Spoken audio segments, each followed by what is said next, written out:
குருவே சரணம். அனைவருக்கும் வணக்கம். இன்னைக்கு நம்ம எதை பற்றி டிஸ்கஸ் பண்ண போகிறோம் அப்படின்னு பார்த்தீங்கன்னா, நம்மளுடைய கேரக்டர் அப்படின்றதே ஒரு நிரந்தரமான கேரக்டர் கிடையாது. இதை பற்றி ஆல்ரெடி பேசியிருக்கோம். நம்மளுடைய எண்ண பதிவுகளுக்கு தகுந்த மாதிரி புதுசாக பார்க்கக்கூடிய விஷயங்களுக்கு தகுந்த மாதிரி நம்ம கேரக்டர் சேஞ்ச் ஆகிக்கிட்டே இருக்கும். இதுதான் நிதர்சனமான உண்மை. அப்போது ஒரு கேரக்டர்ன்றது ஃபிக்ஸ்டான கேரக்டர் எந்த மனிதனுக்கும் கிடையாது. கேரக்டர் என்பதே முதல்ல ஒன்று கிடையாது. ஏன்னா நிரந்தரமற்றதில் எங்கே போய் அது நிலையானது ஒன்று நிற்க போகுது. அப்போ அதுவும் உண்மை என்பது கிடையாது. அப்படி இருக்கிறப்போ இந்த உலகத்தில் நம்ம வாழும்போது நம்மளுடைய கேரக்டர்னு நம்ம ஒன்று போர்ட்ரே பண்ணி வச்சுருக்கோம். இந்த கேரக்டரை மற்றவங்களுக்காக நம்ம மாற்றிக்கலாமா அப்படின்றத பற்றி தான் இன்றைக்கி நம்ம பேச போகிறோம். மற்றவங்களுக்காக நம்ம பாசிட்டிவாக மாற்றிக்கிறதுல எந்த விதமான தவறும் கிடையாது. தன்னைத்தானே தாழ்த்தி கொள்பவன் மற்றவர்களால் உயர்த்தப்படுவான் என்பது நியதி. அதுக்காக நம்ம மற்றவர்களை கஷ்டப்படுத்துவதற்காக நம்மளை நம்ம பில்டப்பாக காமிச்சிக்கிறதுக்காக நம்ம கேரக்டரை மாற்றும் போது நடக்கக்கூடிய பிரச்சனைகள், அதனால் வரக்கூடிய சில முரண்பாடுகளான கருத்துக்களை பற்றி தான் இன்றைக்கி நம்ம டிஸ்கஸ் பண்ண போகிறோம். இதை பற்றி தான் சொல்லணும். அப்படின்னா, இப்போது ஒரு மனிதன் இருக்கான்னு வைங்களேன். நீங்கள் முதல்ல ஒரு பிஸ்னஸ் ஒன்று ஸ்டார்ட் பண்ணுறீங்க. அந்த பிஸ்னஸ் ஸ்டார்ட் பண்ணும்போது உங்களுக்கு என்ன இருக்குன்னா, இந்த பிஸ்னஸை நம்ம எப்படியாவது ஸ்டார்ட் பண்ணி மற்ற காம்படிட்டர்ஸ்லாம் விட இந்த மாதிரியான ஆஃபர்ஸ்லாம் நம்ம கொடுக்கணும்.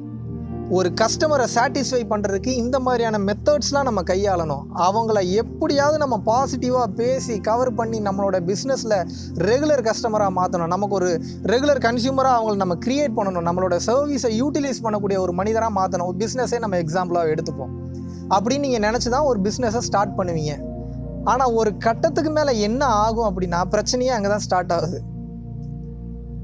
ஆரம்பத்தில் இருக்கக்கூடிய அதே உத்வேகம், அதே வேகம், அந்த ஒரு தெளிவு, அந்த ஒரு சிந்தனை, அந்த ஒரு கிரியேட்டிவிட்டி கடைசி வரைக்கும் இருக்காது.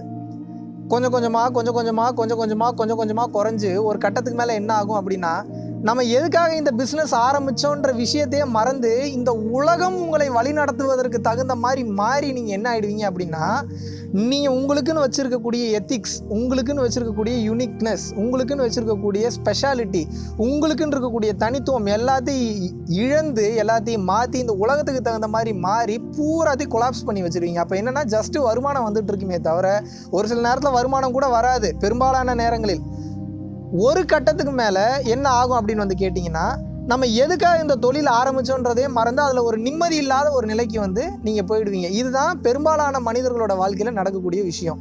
அப்போ என்னென்னா, இது ஒவ்வொருத்தரோட கடமை, ஒவ்வொருத்தரும் ரொம்ப கான்ஷியஸாக நோட் பண்ணக்கூடிய ஒரு விஷயம்.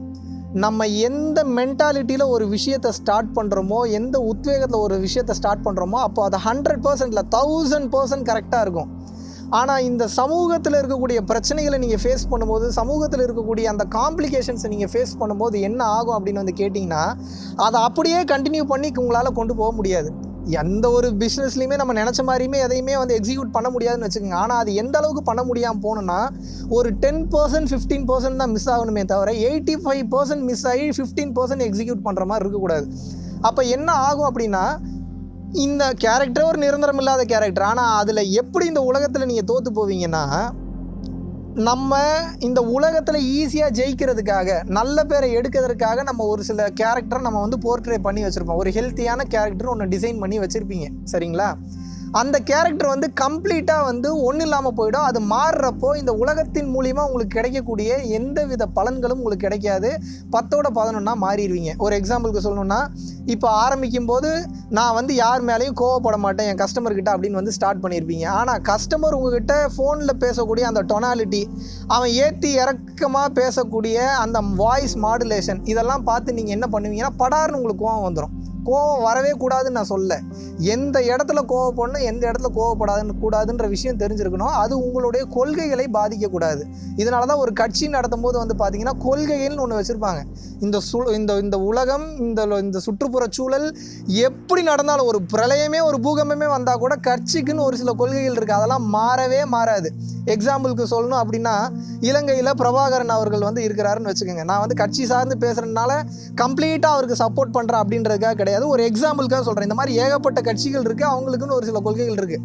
பிரபாகரன் அவர்களுடைய கட்சியில் தமிழீழத்தில் என்ன பண்ணுவாங்க அப்படின்னு வந்து கேட்டிங்கன்னா, போர்க்களம் அப்படின்னு போகும்போது, போர் சண்டைன்னு போகும்போது ஒரு பெண்களோ குழந்தைகளோ போருக்குள்ளே வர்றாங்க அப்படின்னு வந்து பார்த்தீங்க அப்படின்னா, நிச்சயமாக வந்து பார்த்தீங்கன்னா போருக்கு அவங்க அந்த துப்பாக்கி குண்டுகள் சுடக்கூடாது, மற்ற ஆயுதங்கள் பயன்படுத்தக்கூடாதுன்றத ஒரு கொள்கைகளாக வச்சுருப்பாங்க. அதனால் அவங்க உயிரே போனாலும் பரவாயில்லன்ற அளவுக்கு டிஃபெண்ட் பண்ணி நிற்பாங்க. அப்போ என்ன, அதுதான் கொள்கை. அந்த மாதிரி ஒரு தொழிலில் நீங்கள் இருக்கும்போது உங்களுடைய கொள்கைகள்ன்றது அவ்வளோ ஸ்ட்ராங்காக இருக்கணும். எக்ஸாம்பிள் சொன்னால் வே பிரபாகரன் அவர்களை பற்றி மட்டும் நான் சொல்ல, சேகுவாரை எடுத்துக்கோங்க, நீங்கள் வந்து மார்க்சிசம் எடுத்துக்கோங்க. அதில் வாழ்ந்தவங்களும் வந்து பார்த்தீங்கன்னா கியூபாலெல்லாம் அந்த அளவுக்கு தான். அவங்களுக்குன்னு ஒரு கொள்கைகள் இருந்ததுன்னா அந்த கொள்கைகளில் ரொம்ப சரியாக இருப்பாங்க. அதை கடந்து போக மாட்டாங்க. அந்த மாதிரி பிஸ்னஸில் உங்களுக்குன்னு ஒரு சில கொள்கைகள் வேணும், ஒரு எத்திக்ஸ் வச்சுக்கணும். அந்த எத்திக்ஸ் மாறாமல் நீங்கள் செயல்படுற போது தான் பணத்தை தாண்டி நிம்மதியும் உங்களுக்கு கிடைக்கும், நற்பேரும் கிடைக்கும், புகழும் கிடைக்கும். இது 3 சேர்ந்து கிடைக்கிறப்ப தான் இறைவனோட ஆசீர்வாதம்ன்றது உங்களுக்கு கிடைக்கும். இறைவனோட ஆசீர்வாதம்ன்றது இந்த பிரபஞ்சத்தோட ஆசீர்வாதம் தான்.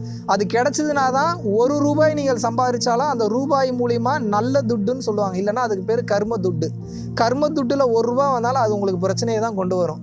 நல்ல துட்டில் உங்களுக்கு பணம் உங்களுக்கு வருது அப்படின்னா அதில் சந்தோஷம் நிலைத்து இருக்கும். அப்போ என்ன, மற்ற விஷயங்களுக்காக வெளியில் இருக்கக்கூடிய சுற்றுப்புற சூழல்களுக்காக உங்களுடைய கேரக்டரை நீங்கள் மாற்றிக்காதீங்க.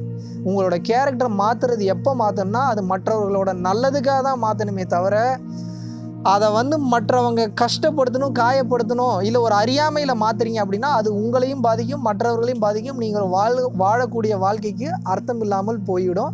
அதனால் யாருக்காகவும் எதற்காகவும் நல்ல விஷயங்களுக்காக உங்களுடைய கேரக்டரை மாற்றிக்காதீங்க. அதை பற்றி அடுத்தவங்க புரிஞ்சுக்கலனாலும் பரவாயில்ல, அதனுடைய பலன் என்ன, அதனுடைய நல்லது என்னன்றதை ஃப்யூச்சரில் புரிஞ்சுப்பாங்க. இவ்வளோ பொறுமையாக அமர்ந்து இவ்வளோ டீட்டெயில்டான விஷயத்தை கேட்டவங்கள் அனைவருக்கும் நன்றி கூறி விடைபெறுகிறேன். நன்றி, வணக்கம்.